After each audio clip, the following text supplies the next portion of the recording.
Welcome back students. तो बहुत सालों बाद, नॉट बहुत सालों बाद, बहुत महीनों बाद, बहुत मंथ्स बाद मैं वापस हूँ। Due to some issue I was not there. तो शुरू करते क्लास 8 को छोड़ के अब मैं क्लास 9th में आई हूँ, क्लास 9th के वीडियोस लेक्चर के लिए। और अगर आप लोगों को कोई भी और वीडियो चाहिए होगा तो आप मुझे कमेंट सेक्शन पे कमेंट कर सकते हैं, ठीक है। और जो भी मेरे पुराने स्टूडेंट्स हैं उन लोगों को पता ही है मेरे वीडियो के बारे में, और जो नए सब्सक्राइबर हैं उन्हें मैं बता दूं कि मैं एजुकेशनल वीडियोस बनाती हूँ ऑल क्लासेस से रिलेटेड। तो अगर आप लोगों को कोई भी क्लास की वीडियो चाहिए हो तो आप मुझे बताएं, बट फिलहाल के लिए I am going to make class 9 videos, okay. तो अपने सभी क्लास 9 के फ्रेंड्स को ज़रूर से शेयर करें ताकि इस पैंडेमिक में सबकी हेल्प हो सके। तो लेट्स स्टार्ट। तो क्लास 9 का पहला चैप्टर है मैटर इन आवर सराउंडिंग, ठीक है। तो इस चैप्टर का जो टाइटल है उससे क्या पता चल रहा है कि हमारे सराउंडिंग्स में, हमारे आसपास कौन कौन से मैटर है, मैटर क्या होते हैं, मैटर के what are the types of matter and what is the proper definition of matter. Matter का प्रॉपर डेफिनेशन क्या है, मैटर क्या होते हैं, कितने टाइप के होते हैं, everything we are going to learn in this topic, ठीक है। तो फर्स्ट ऑफ ऑल मैटर क्या होते हैं। सो मैटर क्या होता है, ऐसा anything that occupies space and has mass is called matter। एक लाइन में मैटर का स्टेटमेंट यही है कि वो कोई भी चीज जो जगह लेता है और उसका कुछ मास होता है। अब आप बोलेंगे तो कोई भी चीज में हवा को क्या मैटर बोल सकता है? ऑब्वियसली हवा को मैटर बोल सकते हैं। क्यों? क्योंकि हवा भी स्पेस लेता है, हवा का भी मास होता है। बेस्ट एग्जांपल इसका क्या है, आपके घर में सिलेंडर रखा होगा, सभी के घर में सिलेंडर होगा। सिलेंडर का क्या मास होता है ना, जब सिलेंडर खत्म हो जाता है तब वो कितना हल्का हो जाता है, और जब सिलेंडर भारी होता है तो उसको उठाना कितना मुश्किल होता है। सो उसका मास है, वो स्पेस ले रहा है, हवा स्पेस ले रहा है, कितना बड़ा स्पेस ले रहा है सिलेंडर के रूप में, ठीक है।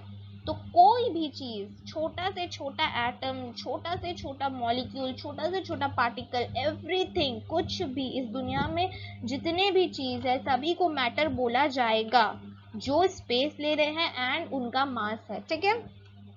तो ये है मैटर का डेफिनेशन। ये तो हम लोग मैटर का डेफिनेशन पढ़ ले रहे क्योंकि हमारे बुक में लिखा है और मैं आप लोगों को बता रही हूँ, या कोई भी सोर्स से, ठीक है।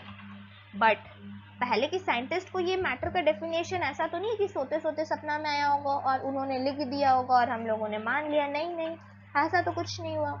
तो पहले कुछ हुआ होगा, पहले उनका डेफिनेशन कुछ और होगा, ठीक है।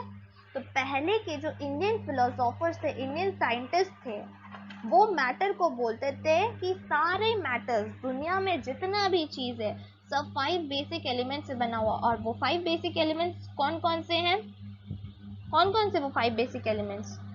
Sky, air, fire, water, earth. फिर से एक बार, स्काई आसमान, एयर हवा, फायर अग्नि, वाटर पानी, और धरती अर्थ मतलब धरती या मिट्टी, ठीक है। और नॉर्मल लैंग्वेज में अगर ये 5 बेसिक एलिमेंट्स को बोले तो हम लोग जानते हैं इसको क्या बोलते हैं, पंच तत्व, ठीक है। पंच तत्व, एक ना एक बार हम लोगों ने, सबने, आप लोग सब ने एक ना एक बार इस पंच तत्व के बारे में सुना होगा, ठीक है। पंच तत्व, इस दुनिया में जितना भी चीज है, everything in this world is made up of this 5 तत्व। ये थे हमारा इंडियन फिलोसोफर का डेफिनेशन, और ये कहीं ना कहीं सच भी है, कहीं ना कहीं ये, क्यों, ये साइंटिफिकली प्रूवन किया गया है। हमारा इवन ये जो बॉडी है ये भी ये 5 तत्व से मिलके ही बना है। लास्ट में हम सभी इस 5 तत्व में ही मिलने वाले हैं, ठीक है, और कुछ नहीं है। ये पूरा शरीर हमारा इस पंच तत्व से ही बना हुआ है, ठीक है। जैसे जैसे दुनिया आगे बढ़ा, डेवलप हुआ, कुछ और साइंटिस्ट आए, तब आया मॉडर्न डेफिनेशन। धीरे धीरे धीरे धीरे मॉडर्न डेफिनेशन आया, और मॉडर्न डेफिनेशन के हिसाब से मैटर को 2 वे में क्लासिफाई किया गया। एक है फिजिकल क्लासिफिकेशन और एक है केमिकल क्लासिफिकेशन। एक क्या है, फिजिकल क्लासिफिकेशन, ठीक है, एक है फिजिकल क्लासिफिकेशन और दूसरा है chemical classification. Physical and chemical basis पे मैटर को क्लासिफाई किया गया, ठीक है। तो अब मैटर, सबसे पहले हम लोग जान लेते हैं मैटर कितने टाइप के होते हैं। मैटर होते हैं बेसिकली 5 टाइप्स के। पहला है सॉलिड, लिक्विड, गैस। ये तो बचपन से जान रहे, सॉलिड, लिक्विड, गैस। अब ये दो और कौन सा टपक पड़ा, तो चौथा होता है प्लाज्मा और पांचवा होता है BEC, that is Bose Einstein condensate. Don't worry, fourth और फिफ्थ के बारे में आप लोगों को उतना डिटेल में पढ़ना नहीं है, बट क्लास 9th 10th बहुत ही ज़्यादा फंडामेंटल क्लासेस होते हैं। फंडामेंटल मीन्स ये बिल्डिंग ब्लॉक्स की तरह है, इनमें हमारा सारा कंफ्यूजन भी आता है और कंफ्यूजन क्लियर भी होता है अगर कोई अच्छा टीचर मिल जाए तो, है ना, और अगर हम अच्छे से पढ़ाई में फोकस कर ले तो। इसीलिए इनमें आप लोगों को इस क्लास में बेसिकली मेरे पर्सनल एक्सपीरियंस से मैं बता रही हूँ कि class 9th 10th 8th 9th 10th बहुत ही ज़्यादा क्रूशियल क्लासेस होता है, क्योंकि इस समय हमारा दिमाग और हमारा दिल दोनों ही हमारे कंट्रोल में नहीं रहता है। सो दोनों को साथ में लेके पढ़ना इज़ वेरी इम्पॉर्टेंट। तो टॉपिक से मूव ऑन कर गई थी मैं, क्या है टॉपिक, मैटर। सो सबसे पहले हम लोग पढ़ेंगे फिजिकल नेचर ऑफ मैटर के बारे में। फिजिकल नेचर ऑफ मैटर देखते क्या क्या है, देखिए। तो फिजिकल नेचर ऑफ मैटर को जानने से पहले एक एक्सपेरिमेंट मैं आप लोगों को बताती हूँ। एक ग्लास लीजिए, जो नॉर्मली ग्लास होता है, उसमें 1 चम्मच चीनी डालिए, ठीक है, चीनी या 1 चम्मच नमक। अच्छा, चीनी और नमक डालने से क्या हुआ, उस ग्लास में जो पानी है वो क्या उसका लेवल बढ़ गया?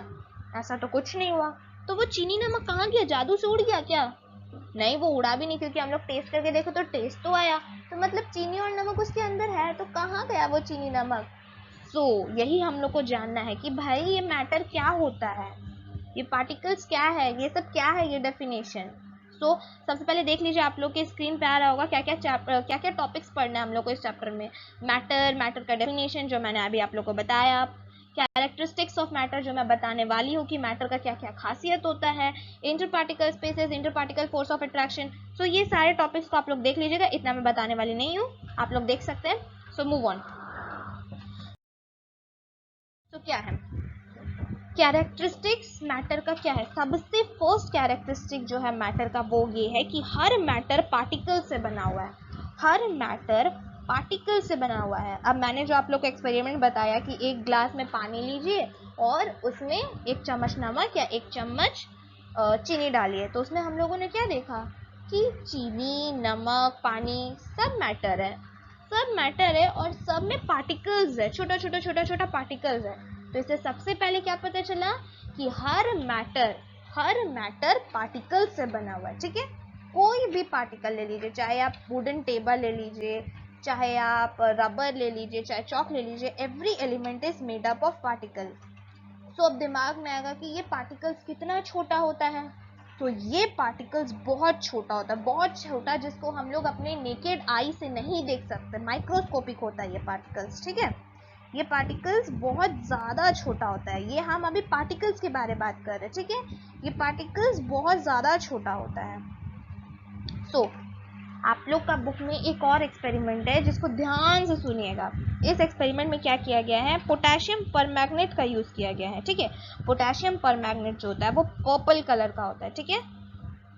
अब हम लोग क्या करेंगे, हम लोग एक ग्लास लेंगे, ठीक है, एक ग्लास में पानी भरेंगे, उसमें हम लोग क्या करेंगे, एटलीस्ट हम लोग को भरना है अप्रॉक्सीमेटली 10 मिलीलीटर ऑफ सॉल्यूशन बनाना है, जिसमें 90 मिलीलीटर हम लोग पानी लेंगे, ठीक है।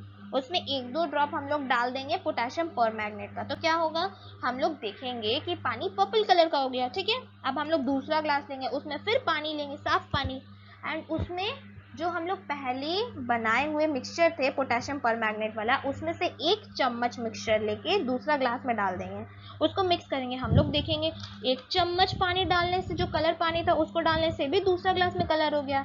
अब हम लोग तीसरा ग्लास साफ पानी का लेंगे और जो दूसरा ग्लास में बना हुआ पानी है उसको फिर तीसरा ग्लास में 1 चम्मच, बस 1 चम्मच लेके डालेंगे। ऐसे करते रहेंगे तो हम लोग देखेंगे कलर जो है वो थोड़ा फेड हो रहा है, हर एक स्टेप में कलर जो है थोड़ा कम हो रहा है, बट फिर भी कलर आ रहा है। 1 चम्मच में ही, उसी में इतना वाटर है, उसमें ही 1-2 ड्रॉप हम लोग पोटेशियम परमैंगनेट का डाले थे और उससे ही इतना अच्छा कलर आया कि हर एक स्पून से, हर एक चम्मच से, हर एक ग्लास में पूरा कलर हो रहा है, ठीक है। तो इससे क्या पता चलता है कि पार्टिकल्स जो होता है वो बहुत छोटा होता है, उसको हम लोग मेजर नहीं कर सकते अपने नेकेड आई से, ठीक है। ये था आप लोग का एक्सपेरिमेंट। अब हम लोग चलते हैं इम्पोर्टेंट कैरेक्टरिस्टिक्स ऑफ मैटर, ठीक है। तो सबसे पहला कैरेक्टरिस्टिक्स जो हम लोगों ने पहले देखा, सबसे फर्स्ट में देखा, वो क्या था कि हर एक मैटर पार्टिकल से बना हुआ है, ठीक है, और वो पार्टिकल इतना छोटा है कि हम लोग उसको अपने नेकेड आई से नहीं देख सकते, ठीक है। दूसरा क्या है, फर्स्ट सेकंड मैंने आप लोग को बता दिया। थर्ड क्या है, पार्टिकल्स जो होते हैं उनके बीच में जगह होता है, ठीक है। पार्टिकल्स जो होता है उसके बीच में जगह होता है। एक पार्टिकल हो गया यहाँ, एक पार्टिकल हो गया यहाँ, सपोज एक पार्टिकल है यहाँ, एक पार्टिकल है यहाँ, उसके बीच में ये जगह होता है। ये जो स्पेस होता है इसके लिए एक स्पेशल नाम दिया गया है। इसको हम लोग बार बार स्पेस और खाली जगह बोल के तो बुलाएंगे नहीं, इसको एक स्पेशल नाम देना है। तो इसको एक स्पेशल नाम दिया गया है और इसका स्पेशल नाम है इंटर पार्टिकल स्पेस। क्या है? Inter particle space. इंटर मतलब हो गया दोनों के बीच में, पार्टिकल मतलब हो गया दो पार्टिकल्स के बीच में, और स्पेस मतलब तो जगह। इंटर पार्टिकल स्पेस, ये वैकेंट स्पेस जो होता है, ये जो खाली स्पेस होता है इन दोनों पार्टिकल्स के बीच में, इसको बोला जाता है इंटर पार्टिकल स्पेस, ठीक है। इसको क्या बोला जाता है? इंटर पार्टिकल स्पेस, ठीक है। तो आप लोग को समझ आ गया होगा इसको क्या बोलते हैं, इंटर पार्टिकल स्पेस। इतना लंबा लिखने का कोई दरकार नहीं है, ठीक है। तो पार्टिकल्स, दो पार्टिकल्स के बीच में जगह होता है। ये टॉपिक, ये जो कीवर्ड्स है, inter particle space, matter, particles, vacant space, ये वर्ड्स को अपने दिमाग में नोट डाउन कर लीजिएगा, क्योंकि आने वाला पूरा चैप्टर में यही वर्ड्स से हम लोग रोल आउट करने वाले हैं, पूरा चैप्टर से। और ये सब जो कीवर्ड्स है ये आपका आंसर राइटिंग में भी बहुत हेल्प करेगा, ठीक है। टीचर्स को अट्रैक्ट करने का यही एक तरीका होता है कि इन कीवर्ड्स को यूज करो, टीचर थोड़ा ज़्यादा खुश हो जाता है। मार्क्स तो जितना क्वेश्चन का मार्क्स है उतना ही हिसाब से देगा, बट फिर भी थोड़ा अट्रैक्टिव लगता है। एंड हमारे नॉलेज के लिए तो सब ज़रूरी है, जितना पढ़ लो उतना कम वाला हाल है, ठीक है। तो लेट्स गो। तो हम लोग अभी क्या देखें, सबसे पहले पार्टिकल्स के बीच में जो जगह होता है उसको बोलते हैं इंटर पार्टिकल स्पेस। आगे हम लोग चैप्टर में पढ़ेंगे कि ये जो स्पेस है ये अलग अलग बढ़ते जाता है, मतलब सॉलिड में जो होता है वो सबसे कम स्पेस होता है, लिक्विड में जो होता है वो उससे ज़्यादा होता है, और गैस में जो होता है वो सबसे ज़्यादा होता है। आने वाले हम लोग चैप्टर में फर्दर पढ़ने वाले हैं, तो उस एक्साइटमेंट को रहने देते हैं अभी, बढ़ना पता चला मैं फ्लो में सारा एक्साइटमेंट ही यहाँ ख़त्म कर दूँगी, ठीक है।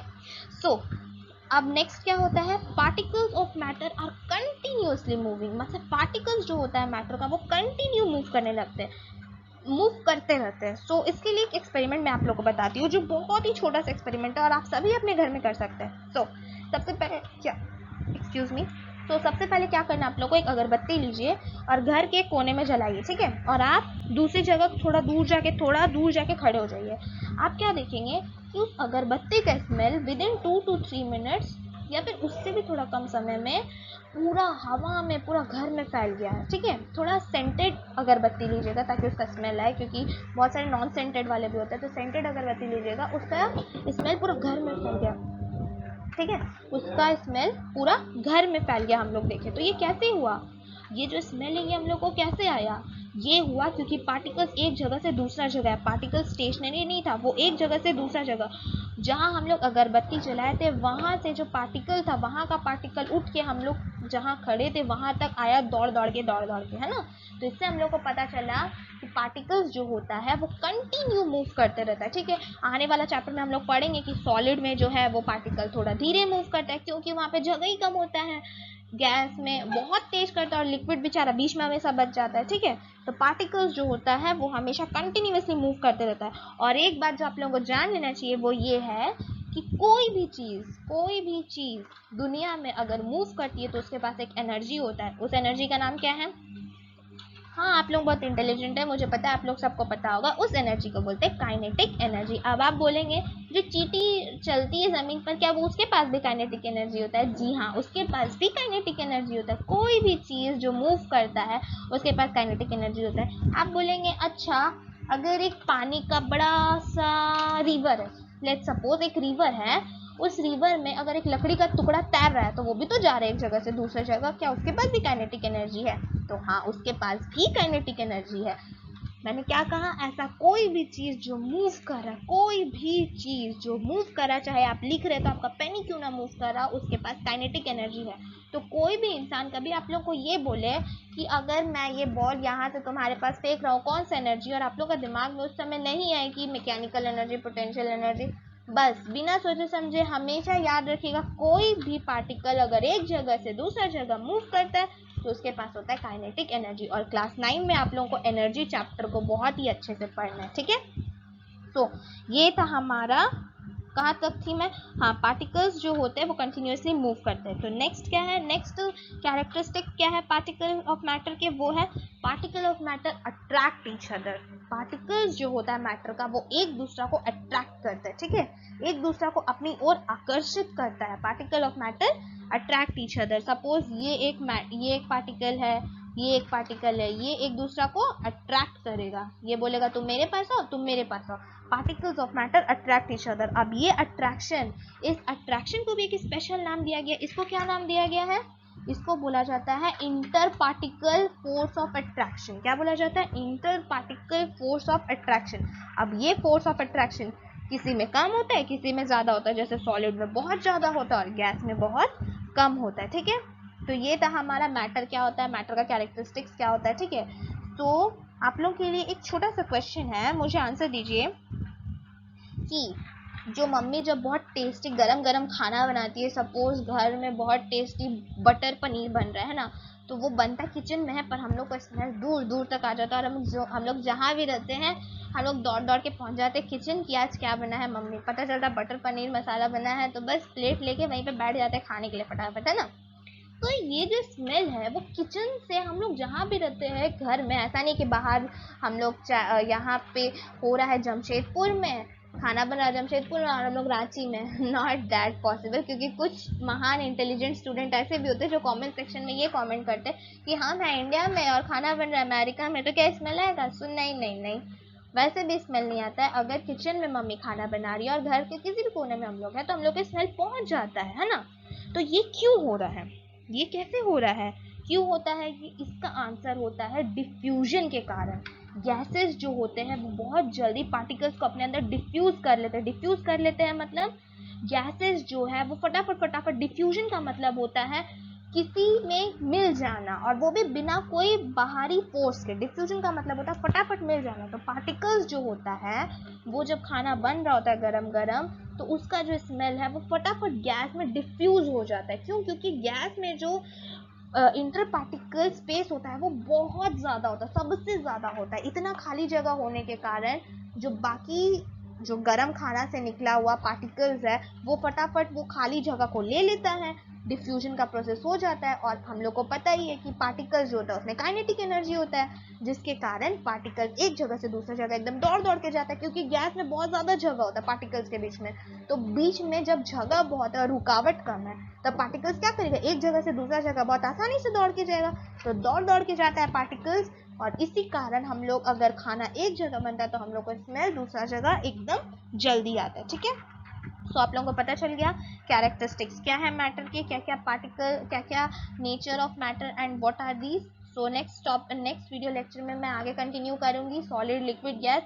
तो अभी के लिए इस सेशन को मैं एंड करती हूँ। और गाइस अगर कोई भी प्रॉब्लम हो आप लोग को तो आप लोग मुझे कमेंट सेक्शन पे कमेंट कर सकते हैं, और कोई भी अगर इस वीडियो लेक्चर में कुछ सुधार का दरकार अगर आप लोग को लग रहा है तो आप लोग वो भी कमेंट कर सकते हैं, मुझे कोई इश्यू नहीं है। So thank you guys, take care and stay safe, bye bye।